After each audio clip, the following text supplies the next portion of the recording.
ಕರುಣ ರಸದ ಕೋಡಿ ವರಿವ ಕಟಾಕ್ಷದ ಪರತತ್ವ ವರೂಪ ವಾಲಾಪದ ಪರ ಪುಣ್ಯಮಯ ಶರೀರದ ನಿರಾಭಾರಿ ಗುರುವಿರಲಿ ಎನ್ನ ಮಾನಸದಿ, ಆ ಸದ್ಗುರುವಿರಲಿ ಎಮ್ಮ ಮಾನಸದಿ.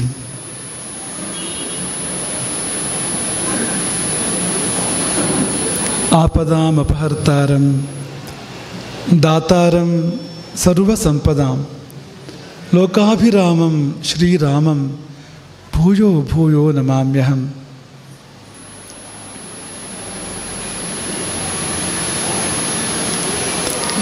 ಯತ್ರ ಯತ್ರ ರಘುನಾಥ ಕೀರ್ತನಂ ತತ್ರ ತತ್ರ ಕೃತಮಸ್ತಕಾಂಜಲಿಂ ಬಾಷ್ಪವಾರಿ ಪರಿಪೂರ್ಣಲೋಚನಂ ಮಾರುತಿಂ ನಮತ ರಾಕ್ಷಸಾಂತಕಂ.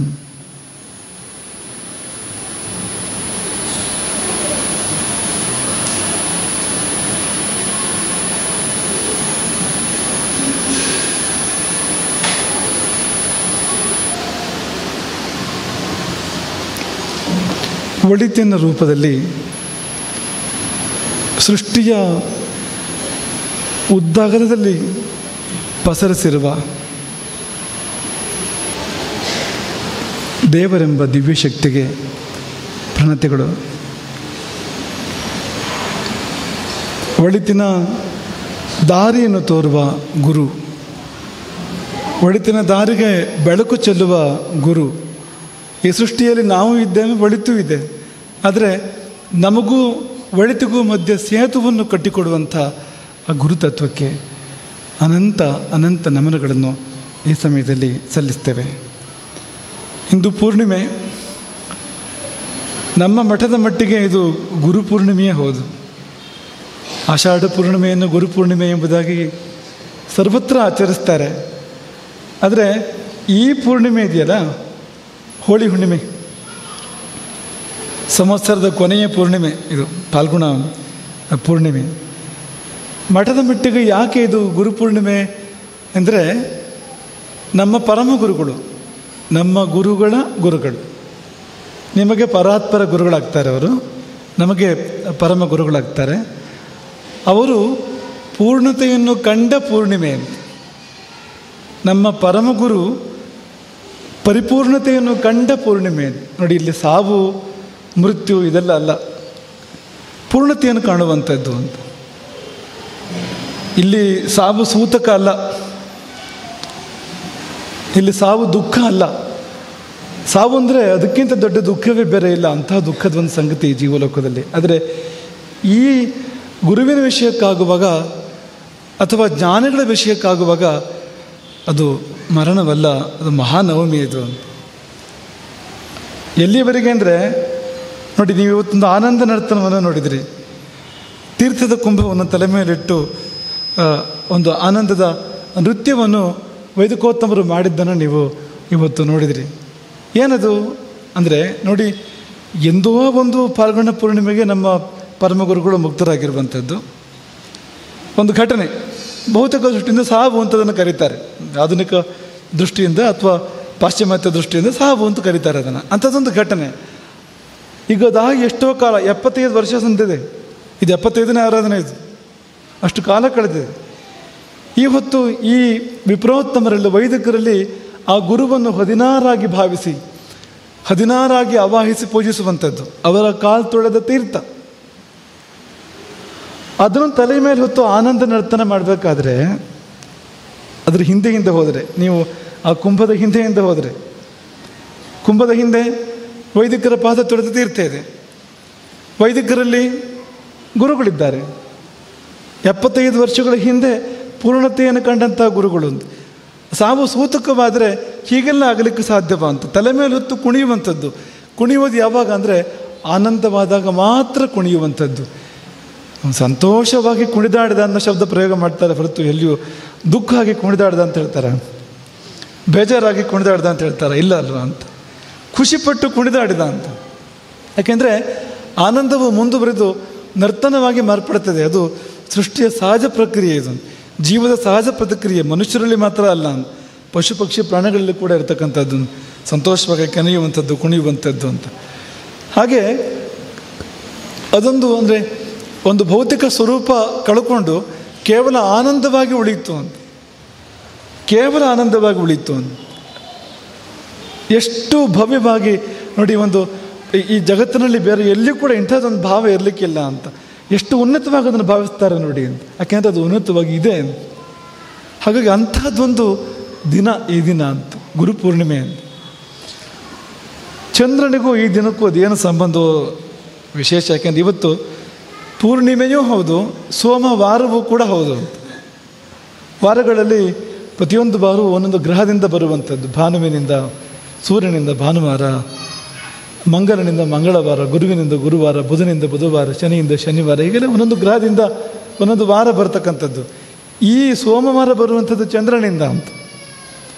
ಹಾಗಾಗಿ ಚಂದ್ರನದೇ ವಾರ, ಮಿತಿ ಕೂಡ ಅಂಥದ್ದೇ. ಪೂರ್ಣಿಮೆ, ಅಮ್ಮ ಅಂದರೆ ಚಂದ್ರ, ಅದು ಅವನು ಪೂರ್ಣತೆಯನ್ನು ಕಾಣ್ತಾನೆ ಅಂತ, ಅಂಥ ದಿನ ಇದು ಅಂತ.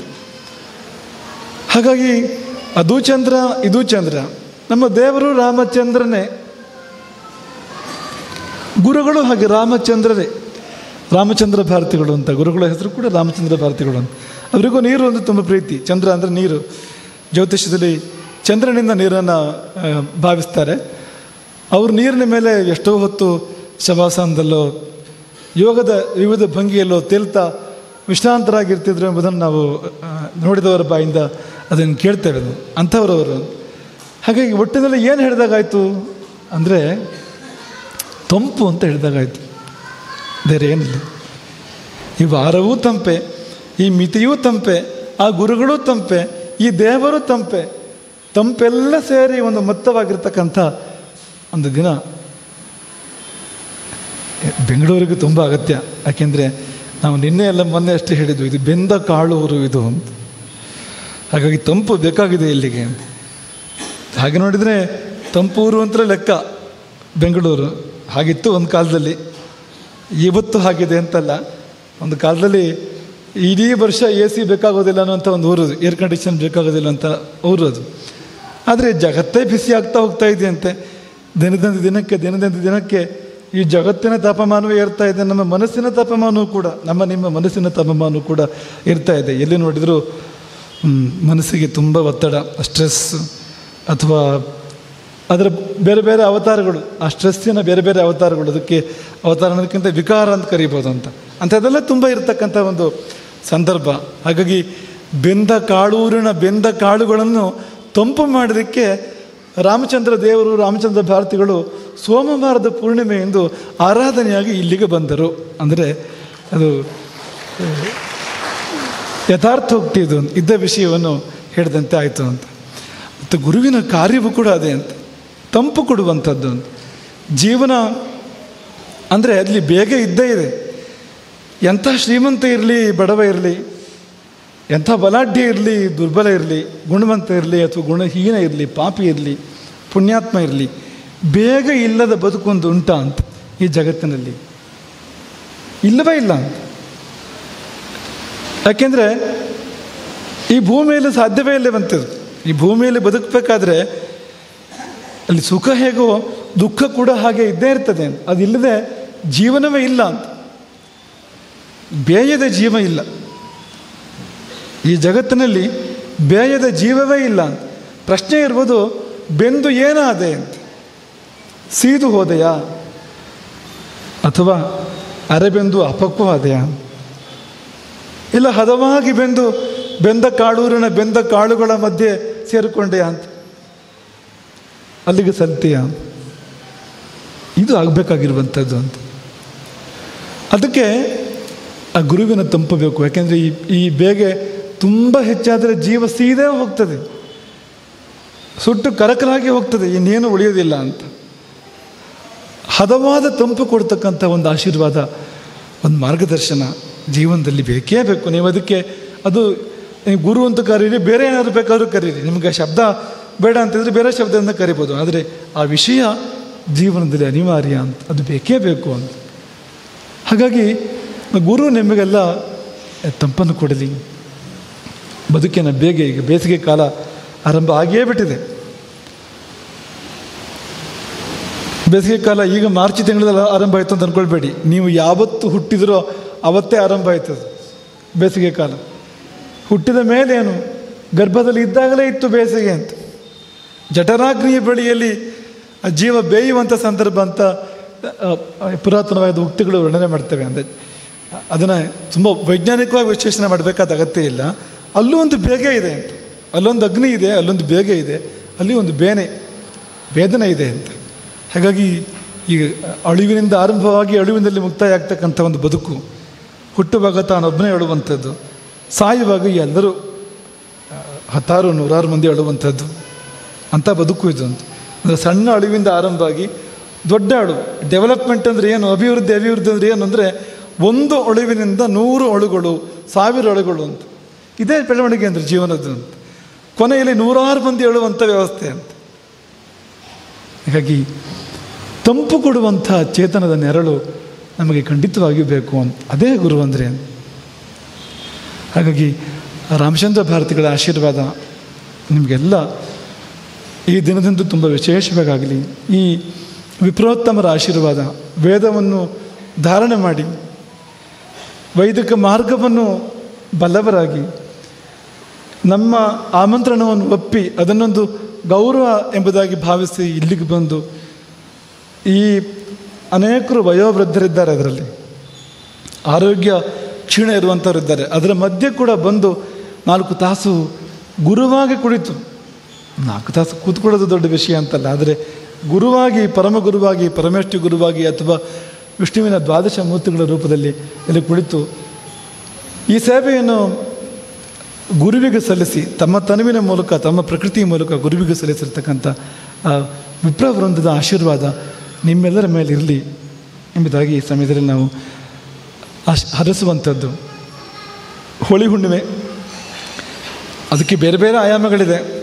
ಇದು ರಂಗಿನ ಹುಣ್ಣಿಮೆ ಇದು ಅಲ್ವಾ? ಒಬ್ಬರ ಮೇಲೊಬ್ಬರು ರಂಗು ಎರಚಿ ಒಬ್ಬರು ಮತ್ತೊಬ್ಬರನ್ನು ರಂಗುಗೊಳಿಸುವಂಥ ಒಂದು ದಿನ ಅಂತ. ಎಷ್ಟು ಚೆನ್ನಾಗಿದೆ ನೋಡಿ ಅಂತ. ಸಾಮಾನ್ಯವಾಗಿ ಜೀವನ ಹೇಗಿರುತ್ತೆ ಅಂದರೆ, ತನ್ನ ಬದುಕನ್ನು ರಂಗು ಮಾಡಿಕೊಳ್ಳುವುದೇ ಜೀವನದ ತಪಸ್ಸು ಅಂತ. ತನ್ನನ್ನು ತಾನು ಚೆಂದ ಮಾಡಿಕೊಳ್ಳೋದು ಹೇಗೆ, ತನ್ನನ್ನು ತಾನು ವರ್ಣಮಯ ಮಾಡಿಕೊಳ್ಳೋದು ಹೇಗೆ ಅಂತ, ಕನ್ನಡಿಗೆ ಅದೇ ಕಾರ್ಯ ಅಂತ ಪ್ರತಿದಿನ ಅಂತ.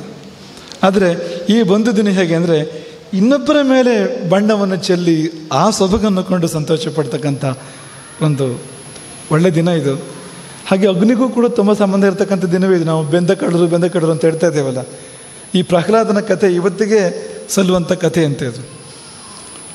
ಪ್ರಹ್ಲಾದನ ತಂದೆ ಹಿರಣ್ಯಕಶಿಪು, ಚಿಕ್ಕಪ್ಪ ಹಿರಣ್ಯಾಕ್ಷ, ಅತ್ತೆ ಒಬ್ಬಳಿದ್ಲಂತೆ ಅವಳಿಗೆ ಹೋಲಿಕಾ ಅಂತ ಹೆಸರು. ಅತ್ತೆ ಈ ಹಿರಣ್ಯಕಶಿಪು ಹಿರಣ್ಯಾಕ್ಷರ ಸೋದರಿ ಅಂತ. ಅವಳಿಗೊಂದು ವಿಶೇಷವಾದ ಅಗ್ನಿ ಸಿದ್ಧಿ ಇತ್ತಂತೆ. ಬೆಂಕಿ ಒಳಗೆ ಕೂತ್ಕೊಂಡ್ರು ಏನಾಗ್ತಿರ್ಲಿಲ್ಲ ಅವಳಿಗೆ ಅಂತ, ಅಂಥದ್ದೊಂದು ಸಿದ್ಧಿ ಇತ್ತಂತೆ. ಹಿರಣ್ಯಕಶಿಪುವಿಗೆ ಮಗನ ಕಾಟ, ಅಂದರೆ ಅವನ ದೃಷ್ಟಿಯಿಂದ ಹಾಗೆ ಅಂತ. ಹಿರಣ್ಯಕಶಿಪು ಅದು ಯಾವಾಗಲೂ ಒಂದು ಉದಾಹರಣೆ ಕೊಡ್ತಾ ಇರ್ತಾರೆ, ರಾಮಕೃಷ್ಣ ಪರಮಹಂಸರು ಕೊಟ್ಟಿರ್ತಕ್ಕಂಥ ಉದಾಹರಣೆ. ಅದು ಮೀನು ಮಾರುವವಳಿಗೆ ಮಲ್ಲಿಗೆ ಹೂವಿನ ಪರಿಮಳ ಭಾರಿ ಕಷ್ಟ ಆಯ್ತಂತೆ. ತಲೆನೋವು ಬಂದು ಇಲ್ಲಿ ಇರಲಿಕ್ಕೆ ಸಾಧ್ಯ ಆಗಿದೆ, ತುಂಬ ಕಷ್ಟ. ಒಂದು ರಾತ್ರಿ ಇದೆಯೋ ಸಂದರ್ಭ ಬಂದುಬಿಡ್ತು ಅಕಸ್ಮಾತ್ತಾಗಿ. ಹೂವು ಮಾರುವ ಸ್ನೇಹಿತೆ ಅವಳು ಅದೇ ಅಂಗಡಿಯಲ್ಲಿ ರಾತ್ರಿ ಉಳಿಯೋ ಸಂದರ್ಭ ಬಂದುಬಿಡ್ತು. ಆ ಮಲ್ಲಿಗೆಯ ದುರ್ಗಂಧಕ್ಕೆ ಅವಳಿಗೆ ನಿದ್ದೆಯೇ ಬರಲಿಲ್ಲ ರಾತ್ರಿ. ಕೊನೆಗೆ ತನ್ನ ಮೀನಿನ ಬುಟ್ಟಿಯನ್ನು ಮುಖದ ಮೇಲೆ ಕೌಚ ಹಾಕಿಕೊಂಡಾಗ ಒಳ್ಳೆ ನಿದ್ದೆ ಬಂತು ಚೆನ್ನಾಗಿ ಅಂತ. ಯಾಕೆಂದರೆ ಈ ಮೀನಿನ ಬುಟ್ಟಿ ಮಲ್ಲಿಗೆಯ ದುರ್ಗಂಧವನ್ನೆಲ್ಲ ತಡೆದು ಮೀನಿನ ಸುಗಂಧವನ್ನು ಕೊಟ್ಟು ಒಳ್ಳೆ ನಿದ್ದೆಯನ್ನು ಮಾಡಿಸ್ತು ಆಕೆಗೆ ಅಂತ ಕೇಳ್ತೇವಲ್ಲ, ಆ ರೀತಿ ಇದೆ ಅದು. ಪ್ರಹ್ಲಾದನ ಹರಿಭಕ್ತಿ ಅವನಿಗೆ ಕಾಟ, ಅವರಿಗೆ ಹಿರಣ್ಯಕಶಿಪುವಿಗೆ. ಹಾಗಾಗಿ ಮಗನನ್ನು ಏನಾದರೂ ಮಾಡಲೇಬೇಕು. ಅದಕ್ಕೆ ತಂಗಿಗೆ ಹೇಳಿದನಂತೆ, ನೀನು ಇವನನ್ನು ಅಪ್ಪಿಕೊಂಡು ಬೆಂಕಿಯೊಳಗೆ ಪ್ರವೇಶ ಮಾಡು ಅಂತ. ನಿನಗೇನು ಆಗೋದಿಲ್ಲ, ಅವನು ಸುಟ್ಟು ಹೋಗ್ತಾನೆ, ಸುಟ್ಟು ಹೋಗಲಿ ಅವನು. ಇಂಥ ಅಪ್ಪ. ಯಾಕೆಂದರೆ ಬದುಕಿನಲ್ಲಿ ಈಗ ತಂದೆಯೆಲ್ಲ ತಂದೆಯೇ ಆಗಿರಬೇಕು ಅಂತಿಲ್ಲ, ತಾಯಿ ಅಂತ ಇರಬೇಕು ಅಂತಿಲ್ಲ, ಮಕ್ಕಳಂತೆ ಇರಬೇಕು ಅಂತಿಲ್ಲ, ಸ್ನೇಹಿತರಂತೆ ಇರಬೇಕು ಅಂತಿಲ್ಲ. ಇವ್ರು ಯಾರು ಬೇಕಾದರೂ ವೈರಿ ಆಗ್ಬೋದು ಅಂತ, ಯಾವುದು ಬೇಕಾದರೂ ವೈರಿ ಆಗ್ಬೋದು, ಅಮೃತವೂ ವಿಷವಾಗ್ಬೋದು ಅಂತ, ಹೂವು ಮುಳ್ಳಾಗ್ಬೋದು ಅಂತ. ಅದಕ್ಕೆ ಜೀವನ ಅಂತ ಹೆಸರು ಅಂತ. ಹಾಗಾಗಿ ಪಾಲನಾತ್ ಪಿತಾ ಅಂತ, ಪಾತಿ ರಕ್ಷಣೆ ಮಾಡ್ತಾನೆ, ತಂದೆ ಅನ್ನೋ ಶಬ್ದ ಕರ್ತವ್ಯ ಅಂತ. ಪಿತಾನು ಶಬ್ದ ಕರ್ತವ್ಯ ಹಾಗೆ. ಆದರೆ ಅವನೇ ಸುಡ್ತಾ ಇದ್ದಾನೆ ಅಂತ ತಂದೆಯೇ ಅಂತ. ಸರಿ, ಈ ಹೋಳಿಕಾ ಅಣ್ಣನ ವಾಕ್ಯವನ್ನು ಶಿರಸ ವಹಿಸಿ, ಅಣ್ಣನ ಈ ಒಳ್ಳೆಯ ಆದೇಶವನ್ನು ಶಿರಸ ವಹಿಸಿ ಪ್ರಹ್ಲಾದನನ್ನು ಅಪ್ಪಿದ್ದೆಲ್ಲ ಒಳ್ಳೆಯದಂತಲ್ಲ ಅಂತ ಅಪ್ಪಿಕೊಂಡು ಹೋಗಿ ಬೆಂಕಿಯಲ್ಲಿ ಕೂತ್ಕೊಂಡ್ರೆ ಆಗಿದ್ದೇನು ಅದೇ ಸರಿ ವ್ಯತಿರಿಕ್ತ. ಹೋಲಿಕಾ ಸುಟ್ಟು ಹೋದಳು, ಪ್ರಹ್ಲಾದನಿಗೆ ಏನೂ ಆಗಲಿಲ್ಲ ಅಂತ. ಏನೂ ಆಗಲಿಲ್ಲ ಪ್ರಹ್ಲಾದನಿಗೆ ಅಂತ. ಯಾಕೆಂದರೆ ಹರಿಭಕ್ತಿಯ ತಂಪು ಅದು ಗುರು ಕೊಡುವಂಥದ್ದು. ಗರ್ಭದಲ್ಲಿದ್ದಾಗಲೇ ನಾರದರು ಕೊಟ್ಟಿರುವಂಥದ್ದು, ಗುರುವಿನಲ್ಲೇ ಬಂದಿರತಕ್ಕಂಥದ್ದು. ಆ ಹರಿಭಕ್ತಿಯ ತಂಪು ಪ್ರಹ್ಲಾದನನ್ನು ಕಾದಿತ್ತು. ಹೋಲಿಕೆಗೆ ಆಕೆ ಮಾಡಿದ ಪಾಪವೇ ಆಕೆಯನ್ನು ದಹನ ಮಾಡಿತ್ತು. ಎಂಥ ಸಿದ್ಧಿ ಇರ್ಬೋದು, ಎಂಥ ವರ ಇರ್ಬೋದು, ಆದರೆ ಎಳೆಯ ಮಗುವನ್ನು ಬೆಂಕಿಗೆ ದೂಡಿ ಸುಡುವ ಕ್ರೂರ ಮನಸ್ಸು ಬಂದರೆ ವಿಧಿ ಕ್ಷಮಿಸೋದಿಲ್ಲ ಅಂತ. ಯಾವ ವರವೂ ವರವಾಗಿ ಉಳಿಯೋದಿಲ್ಲ ಅದರ ನಂತರ ಅಂತ. ಹಾಗೆ ಆಕೆ ಸುಟ್ಟು ಬೂದಿಯಾಗಿ ಹೋದಳು. ಆಕೆ ಕೂಕ್ಕೊಂಡ್ರೆ ಸುತ್ತಮುತ್ತ ರಾಕ್ಷಸರು ಅವರು ಪ್ರಹ್ಲಾದನ ಮೇಲೆ ಕರುಣೆಯಿಂದ ಕೂಕ್ಕೊಡ್ತಾ ಇದ್ರಲ್ಲ, ಬಿಡಬಾರ್ದು ಅಂತ ಮತ್ತಷ್ಟು ಕಟ್ಟಿಗೆ ಹಾಕಿದ್ರಂತ. ಹೀಗಾಯಿತು ಅಂತ. ಹಾಗಾಗಿ ಅಲ್ಲೂ ಪಾಠ ಇದೆ ನಮಗೆ ಅಂತ. ಬೆಂಕಿ ಅಂತೂ ಹೌದು ಜೀವನ, ಅದರಲ್ಲಿ ಏನು ಅನುಮಾನ ಇಲ್ಲ. ಆದರೆ ಗುರು ಕೃಪೆಯಿಂದ ಬರುವ ಹರಿಭಕ್ತಿಯ ತಂಪಿನಲ್ಲಿ ನಾವಿದ್ದರೆ ಬಚಾವಾಗ್ಬೋದು, ಸುಟ್ಟು ಸೀದು ಹೋಗದೆ ಇರ್ಬೋದು ನಾವು ಎಂಬುದಕ್ಕೆ ಪ್ರಹ್ಲಾದ ನಮಗೆ ದೃಷ್ಟಾಂತ. ಪ್ರಹ್ಲಾದ ಅಂದರೆ ಆಹ್ಲಾದ ಅವನಿಗೆ ತಪ್ಪಲೇ ಇಲ್ಲವಂತೆ. ಉತ್ಕೃಷ್ಟವಾಗಿರ್ತಕ್ಕಂಥ ಆಹ್ಲಾದ ಆನಂದ ಅವನನ್ನು ಬಿಟ್ಟು ಹೋಗಲೇ ಇಲ್ಲ. ಬೆಟ್ಟದ ಮೇಲಿನಿಂದ ಕೆಳಗೆ ದೂಡಲಿ, ಬೆಂಕಿಯೊಳಗೆ ಅವನನ್ನು ಇರಿಸಲಿ, ಆನೆಗಳಿಂದ ತುಳಿಸಲಿ, ಆಹ್ಲಾದಕ್ಕೆ ಮೋಸ ಇಲ್ಲ ಅಂತ. ಆನಂದ ವ್ಯತ್ಯಾಸ ಆಗಲಿಲ್ಲ. ಈಗ ನಿಮಗೆ ಆಗ್ತಾ ಇರುವಂಥ ಆನಂದಗಳೆಲ್ಲ ಹೀಗಿಲ್ಲ ಅಂತ. ಅದು ತುಂಬ ಚಂಚಲ. ಅದು ಒಂದು ಸಣ್ಣ ಕಾರಣ ಸಿಕ್ಕಿದರೆ ಸಾಕು, ಮಧುರ ವಾತಾವರಣ ಹೋಗಿ ಮತ್ತೇನೋ ಆಗಿಬಿಡ್ತದೆ ಅಂತ. ಪ್ರೀತಿಗಳು ಒಡೆದು ಹೋಗ್ಬಿಡ್ತವೆ ಅಂತ. ಬೇಸರವೇ ಆಳ್ವಿಕೆಯನ್ನು ಮಾಡಲಿಕ್ಕೆ ಆರಂಭ ಮಾಡ್ತದೆ ಅಂತ. ನಮಗಿಂಥ ಈ ಕ್ಷಣಭಂಗುರವಾದ ಸಂತೋಷಗಳು ಬೇಡ, ಸ್ಥಿರವಾದ ಆನಂದ ಬೇಕು. ಅದು ಯಾವುದನ್ನು ಅವಲಂಬಿಸಿಕೊಂಡಿರಬಾರ್ದು. ಅವಲಂಬಿಸ್ಕೊಂಡಿದ್ರೆ ಅದು ಹೋದಾಗ ಇದು ಹೋಗ್ಬಿಡ್ತದೆ ಅಂತ. ಹಾಗಲ್ಲದ ಸಹಜವಾದ ಆನಂದ, ಕೃತ್ರಿಮ ಅಲ್ಲದೆ ಇರ್ತಕ್ಕಂಥ ಆನಂದ, ಅವರಿಂದ ಇವರಿಂದ ಅದರಿಂದ ಇದರಿಂದ ಅಂತ ಇರ್ತಕ್ಕಂಥ ಒಂದು ಆನಂದ ನಮ್ಮನ್ನು ಒಂದು ವೇಳೆ ಬಂದು ಆವರಿಸೋದಾದರೆ, ಅದನ್ನು ಗುರು ಕೊಡೋದಾದರೆ ಬದುಕು ಬೇಗೇ ಅಲ್ಲ ಅಂತ. ಬೆಂಕಿ ಪ್ರಹ್ಲಾದನ ಪಾಲಿಗೆ ಹೇಗೆ ತಂಪಾಗಿತ್ತೋ ಹನುಮಂತನ ಪಾಲಿಗೆ ತಂಪಾಯ್ತಂತೆ ಬೆಂಕಿ.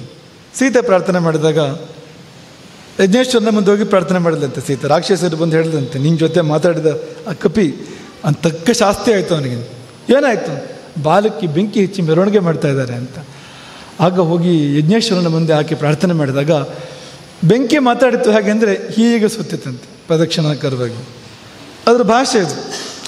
ಚಿಂತೆ ಮಾಡಬೇಡ, ಹನುಮಂತನಿಗೇನೂ ಆಗೋದಿಲ್ಲ ಅಂತ. ಹನುಮಂತನಿಗೆ ಆಯಿತು. ಆಗಿದ್ದೇನೆಂದ್ರೆ ಆಶ್ಚರ್ಯ ಅಂತ. ಏನು ಈ ರೀತಿ ಉರಿತಾ ಇದೆ ಬಾರದ ಕೊನೆಯಲ್ಲಿ, ತಣ್ಣಗಿದೆಯಲ್ಲ ಅಂತ. ಹಿಮಗಡ್ಡೆಯನ್ನು ಇಟ್ಟಂತೆ ಶಿಶರಸ್ಯೇವ ಸಂಪಾತಃ ಅಂತ. ಇಷ್ಟು ಪ್ರಜ್ವಲಿಸಿ ಉರಿತಾ ಇದೆ, ಒಂದು ಚೂರು ಕೂಡ ಬೇಗ ಇಲ್ವಲ್ಲ ಅಂತ.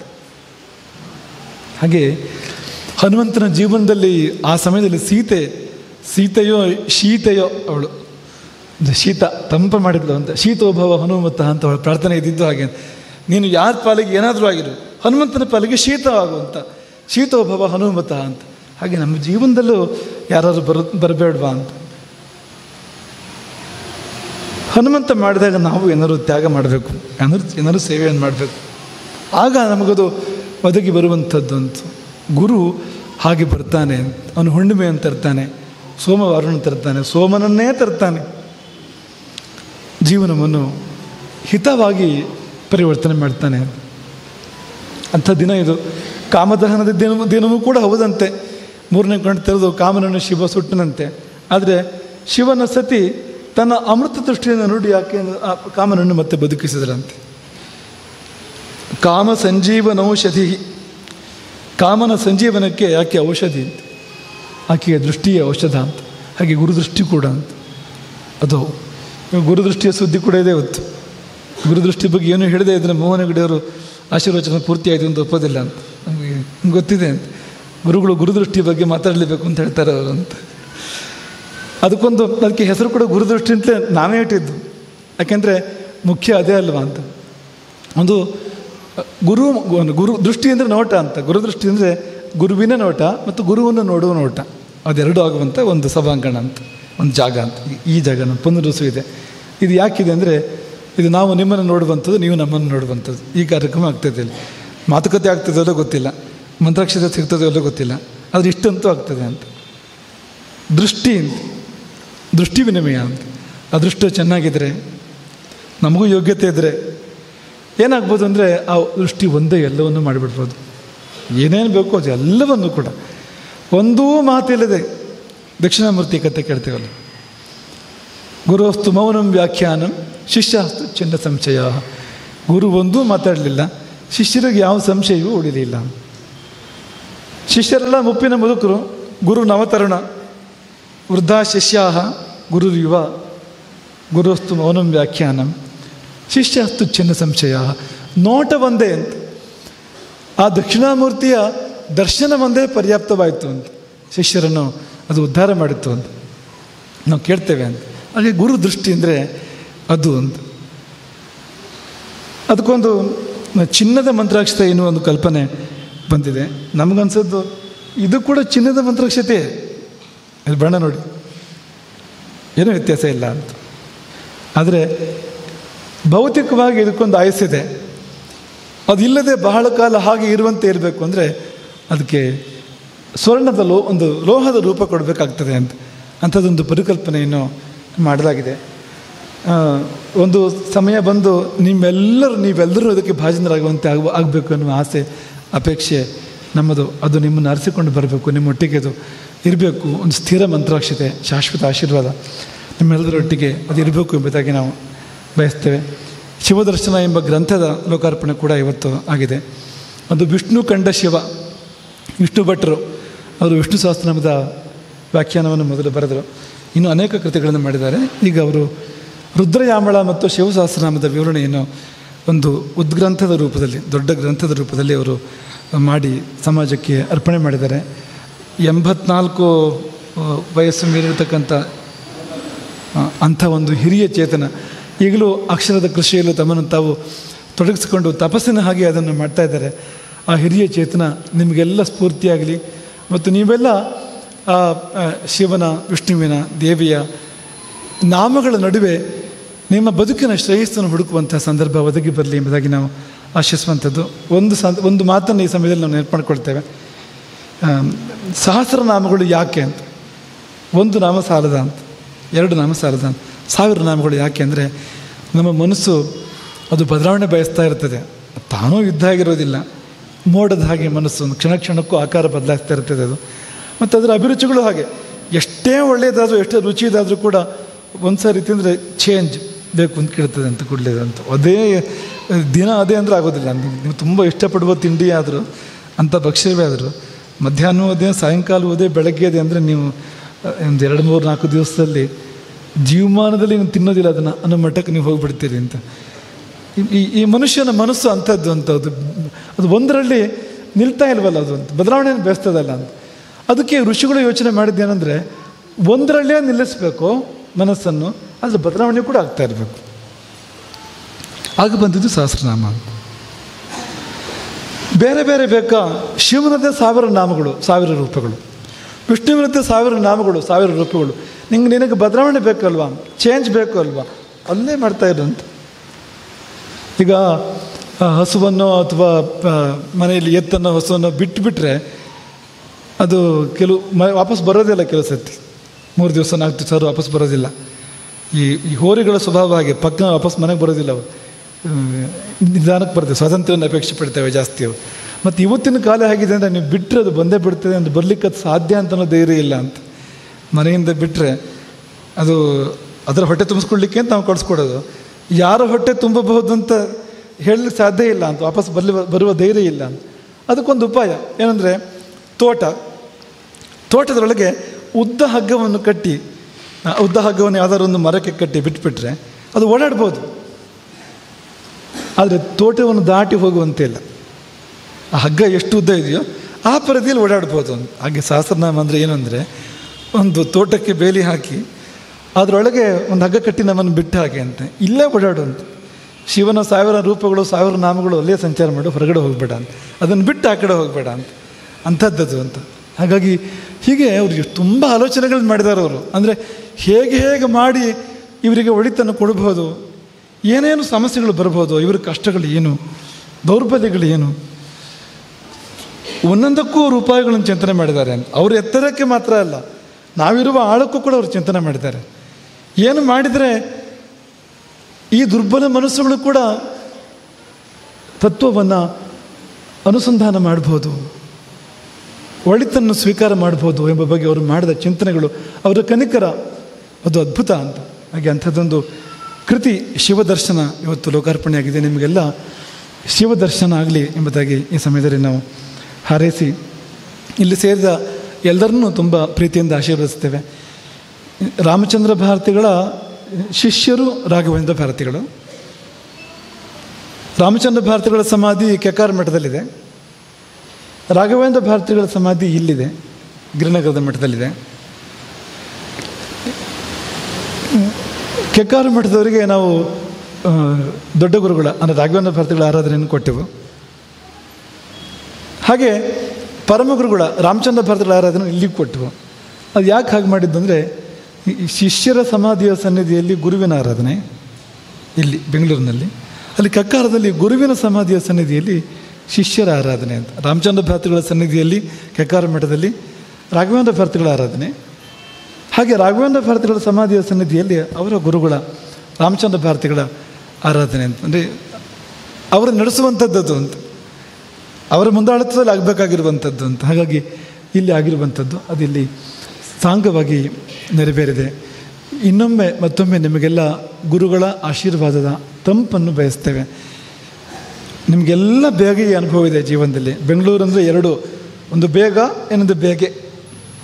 ಬೇಗ ಅಂದರೆ ಇನ್ಸ್ಟಂಟ್, ಎಲ್ಲ ಕೂಡಲೇ ಆಗಬೇಕು, ಅಷ್ಟೇ. ಅಲ್ಲಿ ಯಾವುದಕ್ಕೂ ಸಮಯ ಇಲ್ಲ. ಬೆಂಗಳೂರು ಅಂದರೆ ಹಾಗೆ ಅಂತ, ವ್ಯವಧಾನವೇ ಇಲ್ಲ ಅಂತ. ಹಾಗಾಗಿ ಅದು ಒಂದು. ಇನ್ನೊಂದು ಬೇಗೆ, ಜೀವನದ ಬೇಗೆ. ಬೆಂಗಳೂರಿನಲ್ಲಿ ಬೇರೆ ಎಲ್ಲವೂ ಇದೆ, ಅದೊಂದು ಬಿಟ್ಟು ಯಾವುದದು? ನೆಮ್ಮದಿ. ಅದು ಮಾತ್ರ ಇಷ್ಟೆಲ್ಲ ಲಕ್ಷೋಪಲಕ್ಷ ಅಂಗಡಿಗಳಿದೆ, ಪೇಟೆಗಳಿದೆ ಇಲ್ಲಿ, ಆದರೆ ಯಾವ ಅಂಗಡಿಯಲ್ಲಿಯೂ ಅದು ಸಿಗೋದಿಲ್ಲ. ಆನ್ಲೈನ್ ಕೂಡ ಸಿಗೋದಿಲ್ಲ.